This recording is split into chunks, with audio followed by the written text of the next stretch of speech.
So y'all remember that census article that came out like in late 2019, just before 2020 it started, saying that by 2050, the population of the United States, about like half of it was going to be mixed race. And essentially that's why all these Republicans are going on a whole rampage of trying to keep, the whiteness alive. Well, essentially Gen Z will be the last generation with majority, white in the US. So even if they tried for the future, they're like, damn, that's it. According to a new study, Gen Z Americans will give way to a post-2012 majority minority generation Alpha. So Gen Alpha is essentially going to be, the next ones that are going to be representing the new population of America. And honestly, it's not surprising. We have full discussions on here all the time about people popping up with biracial babies, hoping they would look like the daddy, but they don't. Also, the quote tweet that I found this is just, wow. Generation Alpha is the best name for the first majority BIPOC generation in the United States.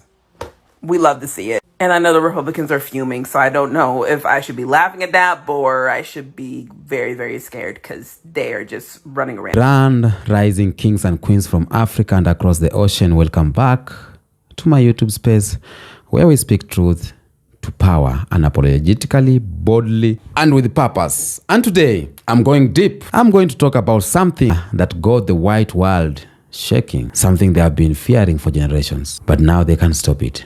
Because it's happening. It's happening right in front of their eyes. That's what I'm going to talk about. And I'll say this. Gen Zs all over the world, white Gen Zs, Latinos, Asians Gen Zs, Arab Gen Zs, and more, they are choosing black culture. They are choosing black style. They are choosing black music, black language, black fashion, black art. And you know what? White America is panicking. White America is panicking. Now, before I continue, let me show you these clips here of how it's going on. Do you think it's cultural appropriation when someone that looks like me wears braids? No. No, I love it. It's cute. See, Baby, live your life. Yes. Don't worry about other people. Yes. I believe Vikings did create braids. Do you think that's true?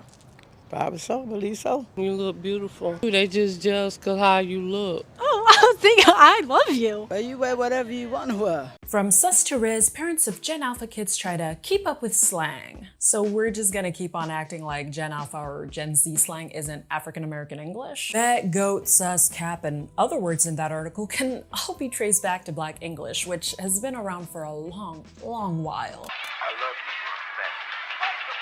And yet, because there's this constant need to rebrand AAE as the language of the youth, the white youth specifically, you wouldn't know it. Social media has effectively repackaged a black dialect as new and trendy slang. But why is it then that AAE is still seen as inferior when coming out of black mouths? Really, how is it that one of the most disrespected English dialects is also one of its most copied? Let's talk about it.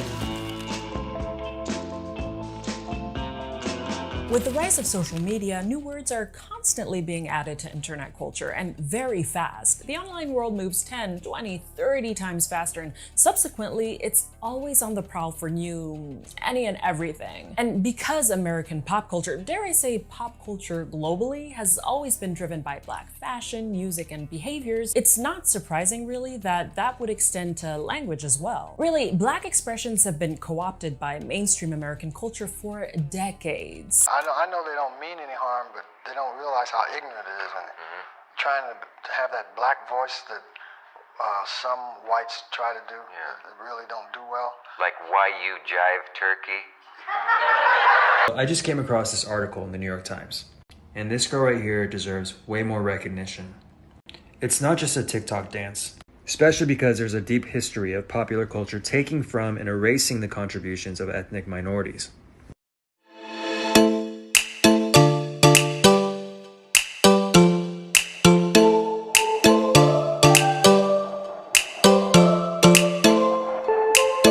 Black people are the cool. They make things cool. They're the culture drivers of America without Cultural question. filters. In some ways, I guess that's maybe ancient Greece. What's democracy if not the original hip hop? How everything filtered out from that.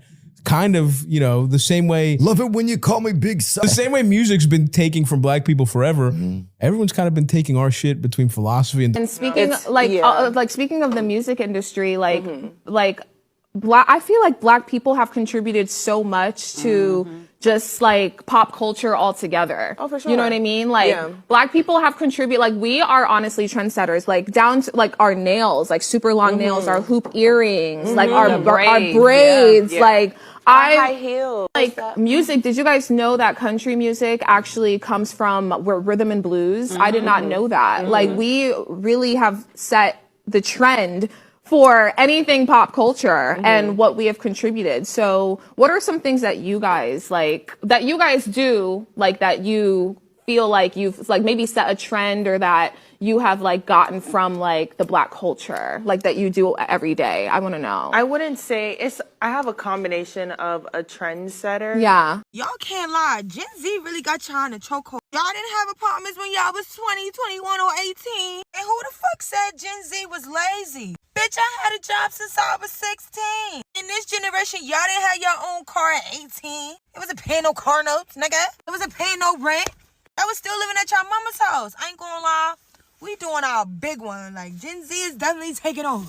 And don't be moving like y'all motherfuckers had the blueprint, because you didn't. I was sleeping on grandma's couch. Yeah. And if y'all really had the motherfucking blueprint, we wouldn't even be trying to do this generational curse shit. So clock it. Thank you. And y'all really was supposed to make it easier for us, but y'all didn't. That's why we over here breaking generational curses. Now y'all motherfuckers is in y'all late 30s and y'all late 40s doing what the fuck we doing. And no shade, we not lazy, we just fucking tired. And another thing, the shit that y'all was doing back in the days is gonna be 10 times harder now. Word. And no shade, you damn near gotta kill yourself to get by in society nowadays. Y'all been had a voice, y'all just ain't use it. So when Gen Z get the popping it, now it's we disrespectful. Y'all really been stuck in y'all ways for years and years and years. And half the millennials is still got the same mindset from when they was 25 years old. So who's really lazy? My friend group, I was the only white kid in the Black community. I grew up not like my house wasn't in the Black community, but my friendships were. And I learned really young what privilege was, not only racial privilege, but financial privilege without anyone telling me. I saw it clear as day. Like, at such a young age, having people take me in, even though I look different than them, and loving me. I mean, all of my mentors at a young age were Black women. And so that set a tone in my life. And it's like, you have lifted me up and done so much for me. I will fight till the death for you. And that's just how I feel. And allyship is really important to me for every creed, every kind of person, every race, religion, sexual orientation. Right, yeah. It doesn't matter if I look like you. I think because I was othered as a kid, because I was the white kid, or really because I was the big kid. That was like my story as a child. I think when you're othered like that, it allows you to have empathy for people that are othered, no matter what they experience. Okay, welcome back. Now, I'm not reacting, but I'm making a point here. I'm just ranting. Let me take it back. This what we are seeing is not new. From the moment Black people started expressing their brilliance, they have tried to stop it. I'll give you an example. And if I'm wrong, tell me in the comment section. In music industry, they stole jazz. They stole blues. They stole rock and roll. You know, James Brown, Little Richard, Chuck Berry. They stole everything. They did. Even hip-hop, they called it ghetto music in the 80s and 90s. But now hip-hop, it is #1 gene globally. K-pop is using hip-hop. Latin music is using hip-hop. Everybody wants that flavor of hip-hop. And this is because it is real, it is raw, it is the truth. It is rhythm, it is soul. Now, today is so different. And then this is why I decided to come up with this topic, this conversation. Tell me in the comment section what you feel about the conversation. Gen Z, they don't want Beatles. They don't want country singers with cowboy hats, cowboy boots. Gen Z, they want Drake. They want Kendrick Lamar, you know? They want Burna Boy, Wizkid. They want Sauti Sol. They want Thames. Don't forget Rema, you know? Right now, the Gen Zs, white Gen Zs, Latino Gen Zs, and Asian Gen Zs, they are wearing locks, they are rocking braids, they are using African slangs on TikTok. But the funny part is here. Conservative white America is starting to cry. They are panicking. Go on TikTok there right now, or you go on X maybe. Watch their podcast. Like, why is my daughter twerking? They're asking the questions, you know? Why can't they act like normal American anymore? Why are these kids listening to all this hip-hop nonsense? What they mean is, why don't they want to act like white Americans anymore? Why are they acting like black? Why are the white Gen Zs acting like black? Why are the Latinos Gen Zs, Asian Gen Zs acting like black? Those are the questions they are asking in direct. See, what they don't understand is black culture is American culture. Black culture is not just that American too. It is global culture. You can go to France and you get them rapping in French over drill beats, over hip hop beats. You can go to Japan, they are break dancing. You know, the Japanese, I have seen them here. Some of them are in town here, CBD, Nairobi. They are dancers, Chinese, Japanese. They are break dancing, you know. Some of them are DJing on the street. So you can see how black cultures influence the world. When you go to South Africa, you will see Americans and Europeans doing a piano dance. Like, you know, you understand what I'm saying? They are doing the dance challenges of piano, the white people. And that's what we call it's a takeover. It's complete. It is done and period. Black culture has taken over without asking permission. They are mad that because their own children are choosing black influence over white traditions. That's why they are mad. But let's look on this side. Right now, whether you're black American, whether you're African Caribbean, Afro-Brazilian, blackness is the new global currency. Because black people create. We don't copy, we create. Always, we create. White system rely on the stealing from us. They took our music, took our dance, they took our art, our fashion, they monetize it. They are getting rich from it. But now social media exposed it all. When you go to all these other platforms, you can't steal in silence anymore. They copy, we expose. They take, we show receipts. They pretend, we remind the world who built it, who built the entire creativity, the entire dance. So this is the era of receipts. This is the era of calling it out. And Gen Zs, they don't play by all rules. They are not afraid of the racial anchors. They don't care about the Fox News. They don't care about the white church culture. They are choosing blackness and they're proud of it. I see them wearing braids. I see white kids wearing braids. They love it. Like the trend, the dance, some dances I see like started by black influencers or black creators, you know. There is this lady, I called, let me check my notes. I don't know if I have the name. I'm sorry, but some things are too deep. I have to check on my notes. There was this 14 years lady called Elia Hammond.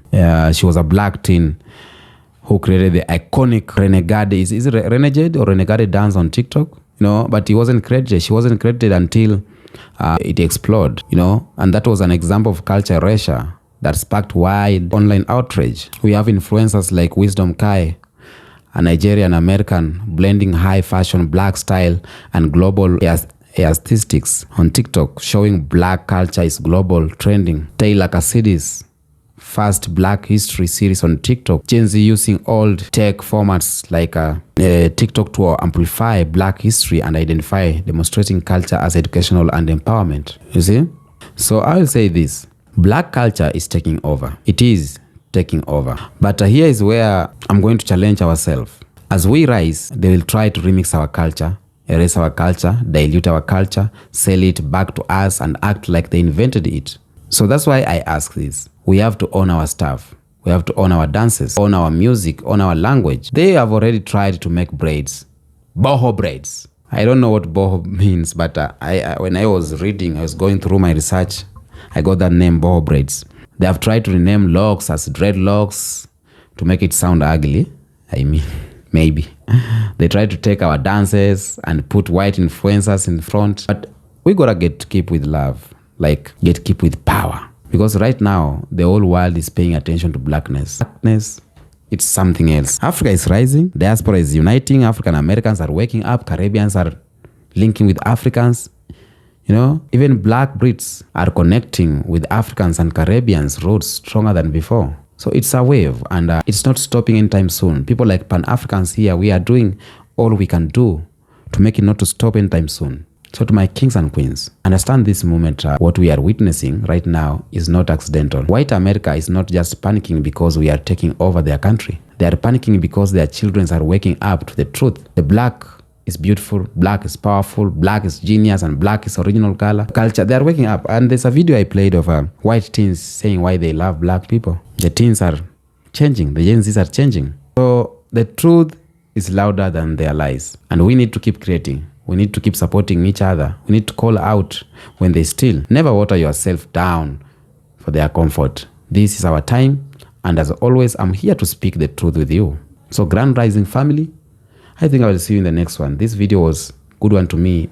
As I'm talking, I feel the spirit, I feel my ancestors are talking to me. Each time I create a video that is not that viral, I always feel the ancestors are talking to me, and some of the topics I'm coming with is not from me. It is inspired by the ancestral lineage that I am coming from. Something deep inside my heart tells me, talk about this. The Gen Zs are changing. And I love what I'm seeing, that black people are uniting. I love what I'm seeing, that we are ending the fights between black Americans, Caribbeans, and Africans. I love that I'm living to see the change, and I hope I will be part of the change. Tell me what you think in the comment section. Until next episode, peace out.